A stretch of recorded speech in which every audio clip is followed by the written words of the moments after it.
আপনাদের দোয়া এবং আল্লাহর রহমতে মুক্ত বাতাসে আসার তৌফিক এনায়েত করেছেন, এজন্য বলি আলহামদুলিল্লাহ। আপনারা জানেন কয়েক মাস পূর্বে আমার জামিন হয়েছিল। এখন আমি ভাবছি আল্লাহ সুবহানাহু ওয়া তাআলার রহমত এবং তার যে ইচ্ছা, তিনি যে বান্দাদেরকে ভালোবাসেন তাদের কল্যাণের জন্য সবকিছু করেন। ওই সময় যদি আমি মুক্ত হতাম, সমালোচকরা বলতো সরকার তাকে ছেড়ে দিয়েছে আপোস করার জন্য। বিভিন্ন রকমের সমালোচকরা সমালোচনা করত। আল্লাহ সুবহানাহু ওয়া তাআলা চাইলেন তোমাকে এই সমালোচনার বোঝা নিয়ে বের হওয়া দরকার নেই, ইজ্জতের সঙ্গে বের করো। আল্লাহ সুবহানাহু ওয়া তাআলা সেজন্য ওই জালেম শাহীকে দেশ থেকে ত্যাগ করে দেশ থেকে বের করে দিয়ে আমাদেরকে আল্লাহ রাব্বুল আলামিন ইজ্জতের সঙ্গে বের করেছেন। ভাইয়েরা আমার, আপনারা জানেন ফিরআউন তার জাতিকে বিভিন্ন দলে বিভক্ত করেছিল। কুরআনুল কারীমের সূরা কসস এর প্রথম থেকে 7 আয়াত পর্যন্ত সে বিষয়গুলো রয়েছে। আল্লাহ সুবহানাহু ওয়া তাআলা বলেন, ইন্না ফিরআউনা আলা ফিল আরদ, ফিরআউন মিশর ভূখণ্ডে সর্বে সর্বা এবং ধরাকে সরা জ্ঞান করে সবার উপরে সে স্থান করে নিয়েছিল। তার চেয়ে বড় আর কেউ নেই। ফেরাউনের সঙ্গে আমাদের দেশের ফেরাউনি পূর্ণ মিল রয়েছে। তিনিও বাংলাদেশের ক্ষমতাকে এমন ভাবে কুক্ষিগত করেছিলেন, তার ইশারা ছাড়া একটা কিছু করা সম্ভব হতো না। হাইকোর্ট থেকে আমাকে জামিন দিয়েছিল, শেখ হাসিনার ইঙ্গিতে আমাকে আবার পুনর্বার গ্রেফতার করে জেলে দেওয়া হয়েছিল। হাসিনা দেখে রাখো, আজকে বাংলাদেশের তুমি নেই, জহিরুদ্দিন রহমানি।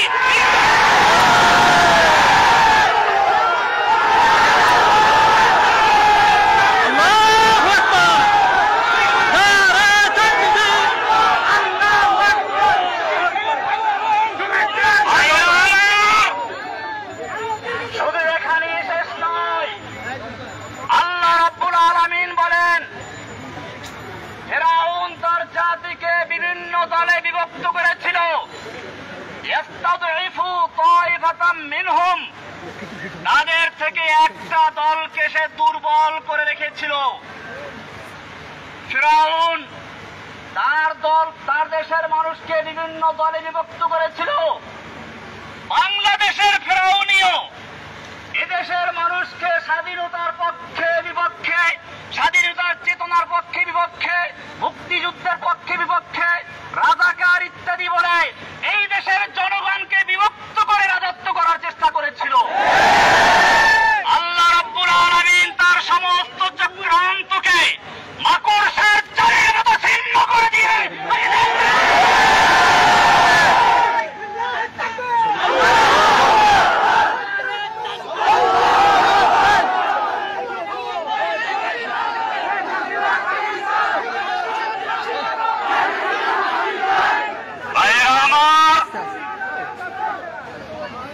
ইনশাআল্লাহ আপনাদের সঙ্গে কথা হবে, অনেক কথা হবে। আজকের এই স্বল্প পরিসরে একটা কথা বলতে চাই। আমি দীর্ঘদিন জেল থেকে বুঝেছি ইসলামের দুশমনরা দেখে না কে কোন দল করে, তারা সকলেই দেখে কে মুসলমানকে ইসলামের জন্য কথা বলে। এখন আমাদের প্রয়োজন, সবচেয়ে বেশি প্রয়োজন ঐক্যবদ্ধ হওয়া।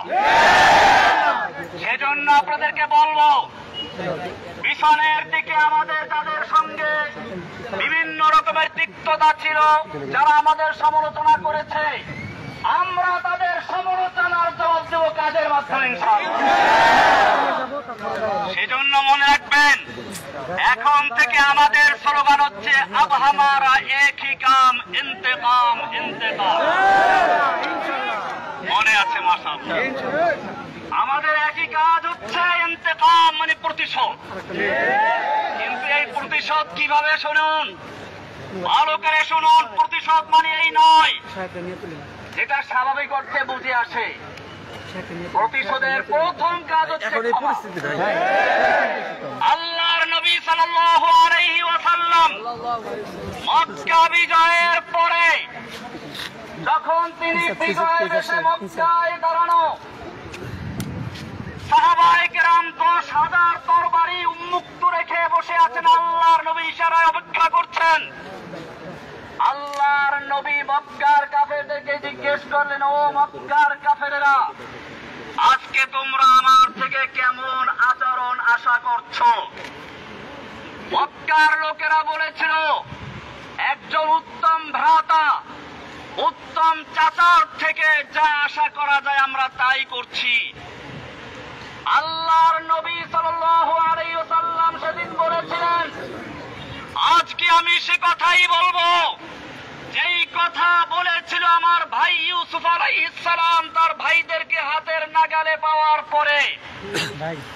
ইউসুফ আলাইহিস সালামের ভাইয়েরা তাকে কুয়ায় নিক্ষেপ করেছিল, কিন্তু সেই ভাইয়েরা যখন তার হাতের মুঠোর ভিতরে চলে আসলো, ইউসুফ আলাইহিস সালাম তাদের ক্ষমা করে বলেছিলেন, লা তাসরিবা আলাইকুমুল ইয়াউম, আজকে তোমাদের বিরুদ্ধে আমাদের কোনো ক্ষোভ নেই, আমার কোনো ক্ষোভ নেই, যাও তোমাদের সকলকে আমি ক্ষমা করে দিলাম।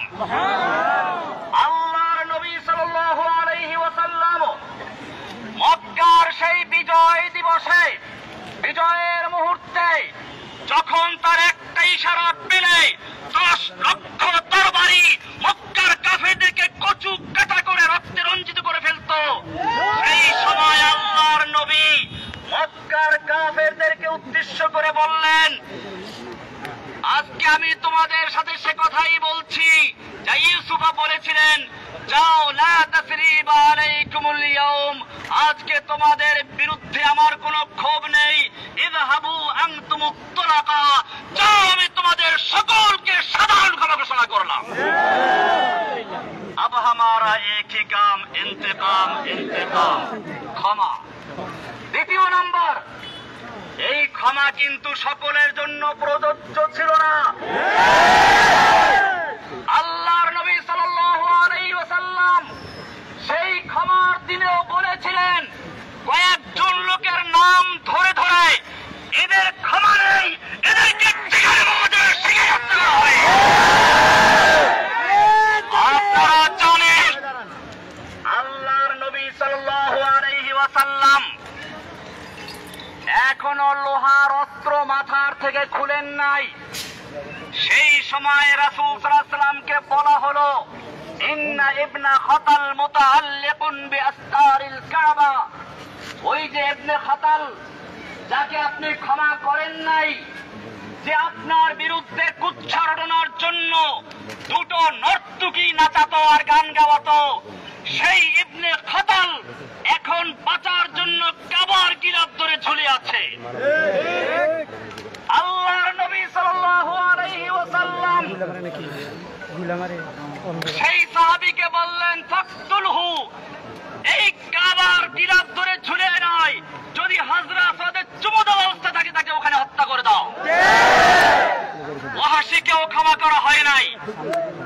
বোঝা গেল আল্লাহর নবী সাল্লাল্লাহু আলাইহি ওয়াসাল্লাম দয়ার সাগর, যাকে বলা হয়েছে রাহমাতুল লিল আলামিন, গোটা জগৎ সমূহের রহমত, তিনিও এই আম ক্ষমার দিনে, সাধারণ ক্ষমার দিনেও বিশেষ কিছু লোকদের ক্ষমা করেন নাই।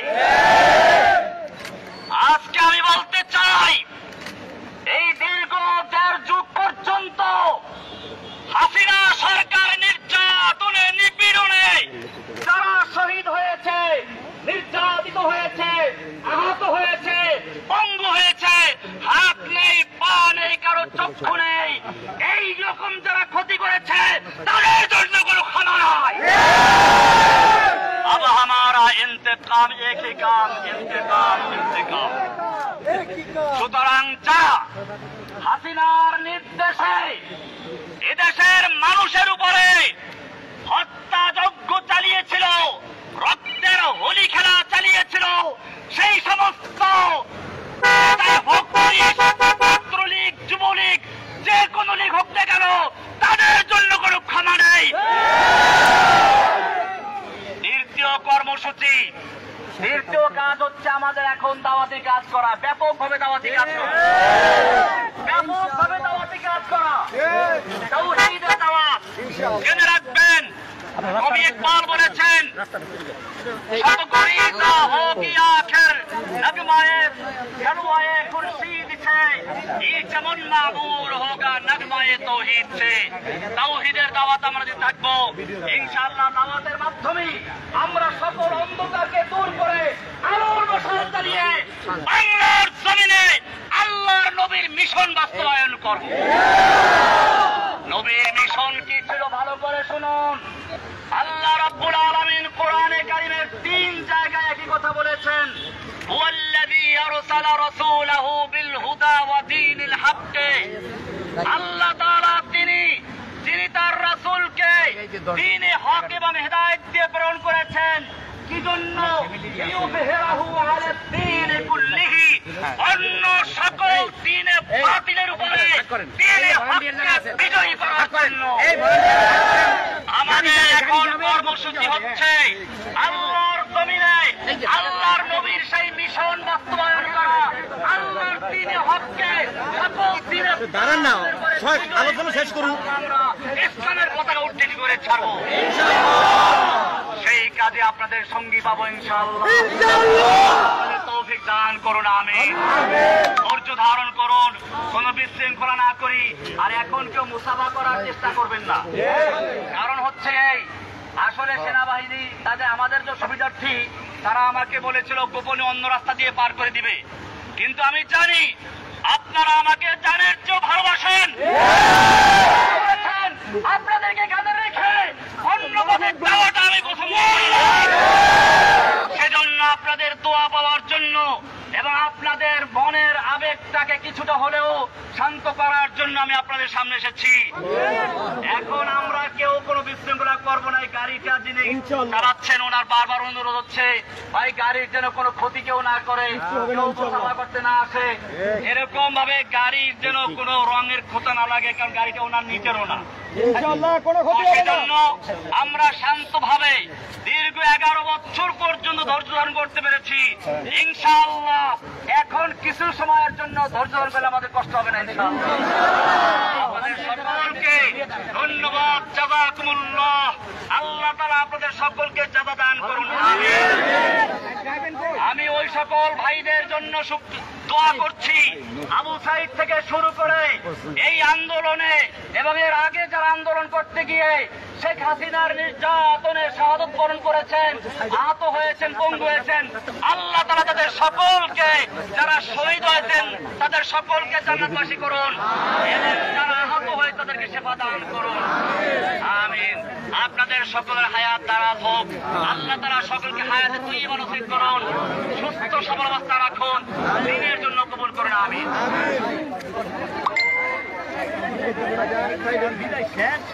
বিদায় হয়ে গেছে। রাস্তাটা আমাদের